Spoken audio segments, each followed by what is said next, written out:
pero queremos saludar para hablar de este tema precisamente, Juan Manuel, al profesor de la Facultad de Medicina de la Universidad de La Sabana, especialista también en medicina interna, reumatología y epidemiología, Diego Jaimes. Doctor Jaimes, bienvenido a RCN Radio, gracias por estar con nosotros, buen día. Jesús, muy buenos días. Juan Manuel, muy buenos días. Gracias por la invitación y un saludo a todos los que nos escuchan. Recibiendo las notas de voz de los oyentes de RCN, la gente no tiene esa claridad de cómo debemos afrontar una nueva pandemia. Si bien nos quedaron algunas lecciones, si bien algo nos queda del COVID-19, pues que estemos 100% preparados, no creo que lo estemos. Sí, de acuerdo, Jesús y Juan Manuel. Compartimos la misma percepción. Sin embargo, quisiera, si me permiten, es muy importante que este pronunciamiento que hizo la OMS justamente apunta a que estemos o implementemos estrategias que nos ayuden a responder a posibles eventos similares como el que acabamos de pasar del COVID-19. Y es supremamente importante como la OMS, que a propósito, en esta reunión que tuvo la Asamblea Mundial de la Salud, que es ya su versión número 76, hace un comunicado muy claro dirigido no solo a la comunidad, sino a los gobiernos, respecto a la importancia de generar acciones coordinadas que nos ayuden a prepararnos y a responder no solamente frente a pandemias, sino como la OMS lo definió, a emergencias de salud pública. Y esto incluye desastres naturales, incluye, por supuesto, eventos infecciosos, pero es un llamado importantísimo de la OMS y creo que es un momento ideal, si se quiere, para que empecemos a pensar y a desarrollar estrategias para eso, para prepararnos como país, ni siquiera como gobierno, como comunidad, sino como país, Sí, como doctor. política. Exacto, usted decía y hacía referencia a ese llamado específico de Tedros Adhanom de pedirle a los gobiernos que inviertan y que estén preparados. Hablaba él también de salud mental. ¿Qué tendría que hacer Colombia, por ejemplo, doctor, en este tema para cambiar algo, para estar preparados realmente para una pandemia? No lo estaba nadie, obviamente, preparado para la pandemia del COVID-19. Sí, pues mira que por fortuna, varios nodos, si se quiere, dentro del país, entre ellos la Universidad de La Sabana, con uno de sus investigadores, el doctor Luis Felipe Reyes, empezaron a hacer contactos tempranos durante el inicio de la pandemia con grandes organizaciones no gubernamentales apoyadas por la OMS alrededor de cómo responder a procesos infecciosos agudos, respiratorios o incluso enfermedades infecciosas emergentes. Y se crea o nace a partir de esta estrategia uno muy importante con reconocimiento internacional, conocido por la sigla de ISARIC. Este grupo de especialistas abarca toda la experiencia o una gran cantidad de la experiencia que se realizó, que se tuvo, que se generó durante la pandemia alrededor del diagnóstico y el mejor manejo y la prevención de estos brotes. Entonces, ¿qué podemos hacer? Ya hacemos parte de este consorcio y con seguridad muchos otros investigadores en el país también deben tener o están construyendo lazos alrededor de consorcios internacionales. Este probablemente es el más relevante.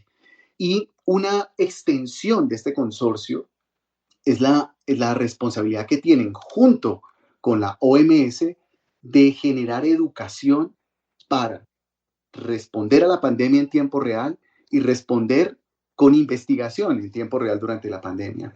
Y así nace una estrategia que dentro de la Universidad de La Sabana pensamos ejecutar al final de este año, probablemente a comienzos del siguiente, y es desarrollar una estrategia de entrenamiento para prepararnos para estos brotes o estas pandemias como un esquema de entrenamiento apoyado por la OMS, apoyado por ISARIC y dirigida a poblaciones o a países de ingreso medio, ingreso bajo.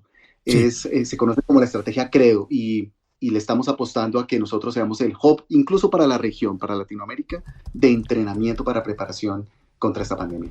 Ahora, Contra posibles pandemias, perdón. Doctor Diego Jaimes, ahora se está discutiendo en Colombia una reforma a la salud que modificaría el actual sistema, supuestamente con un escudo inicial de 2.500 centros de atención primaria en el país que no están construidos para precisamente atender esas primeras situaciones que afectan la salud de la gente. ¿Usted ha podido analizar lo que se está discutiendo, lo que se está proponiendo y lo que eventualmente eso implicaría para la asistencia del sistema de una nueva pandemia? Pues bueno, hubo una prueba de estrés importantísima al sistema durante la pandemia, ¿sí? Y lo que nos han mostrado los datos y los resultados es que el sistema respondió, pudo dar respuesta. Por supuesto, hubo fallecimientos, una tasa de fallecimientos importantes asociados a la pandemia, pero el sistema de salud colombiano en su momento fue uno de los que mejor pudo responder a esta pandemia. Con lo que se dibuja en la reforma, la esperanza de todos nosotros es que no se debiliten esa estructura de atención que tenemos y que al contrario aumente, si se quiere, la capacidad de atención.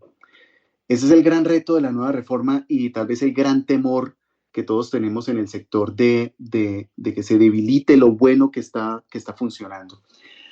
Si se logra potenciar estas cadenas de respuesta que hubo durante el COVID, si se logra organizar e integrar incluso de la misma forma o mejor a como nos integramos y nos organizamos para el COVID, creo que la reforma traerá un fortalecimiento de respuesta a la pandemia.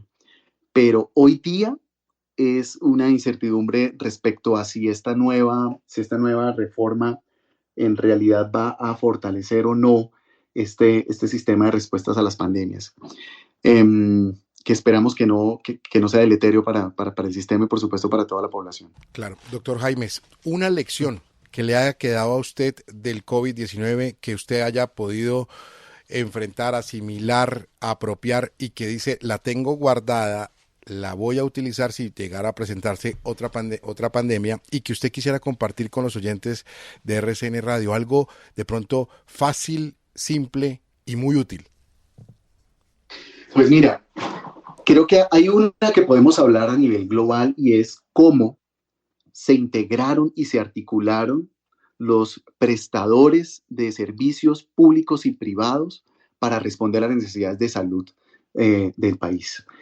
Sin importar si nuestros pacientes estaban afiliados al régimen subsidiado, al régimen contributivo, si no tenían afiliación, toda la red de atención hospitalaria se integró y funcionó al unísono, tanto público y privado, para garantizar, para generar ese tipo de respuesta y garantizar sin barreras la atención. Por supuesto, hubo problemas y oportunidades de mejora alrededor de la atención, pero creo que es un punto importantísimo a rescatar, cómo los públicos y los privados se hablaron y se pudieron interactuar. Ya a nivel individual, fue muy importante el seguimiento en datos e información y cómo de manera abierta y transparente la mayoría de la comunidad tenía acceso casi en tiempo real a la evolución de los casos y cómo podíamos ver a través de los repositorios del ministerio, incluso de la Secretaría Distrital de Salud en el caso de Bogotá y de algunos otros departamentos, cómo se organizó la comunidad académica con la prestación, con la comunidad científica y de servicios de salud para generar información que pudiese ser utilizada por todos y que todos tuviéramos acceso transparente a la información para saber cómo estábamos, cómo iba comportándose la pandemia. De ahí, mi recomendación es consultemos las fuentes de información fiables y guiémonos por fuentes de información fidedignas que nos ayuden a entender más el comportamiento de estos fenómenos en caso que se presenten. Muy bien, él es Diego Jaimes, profesor de la Facultad de Medicina de la Universidad de La Sabana, médico especialista en medicina interna, reumatología y epidemiología. Gracias por estar aquí en RCN Radio por estos minutos con nuestra audiencia, doctor Jaimes. A ustedes muchísimas gracias por la invitación y un fuerte saludo a todos.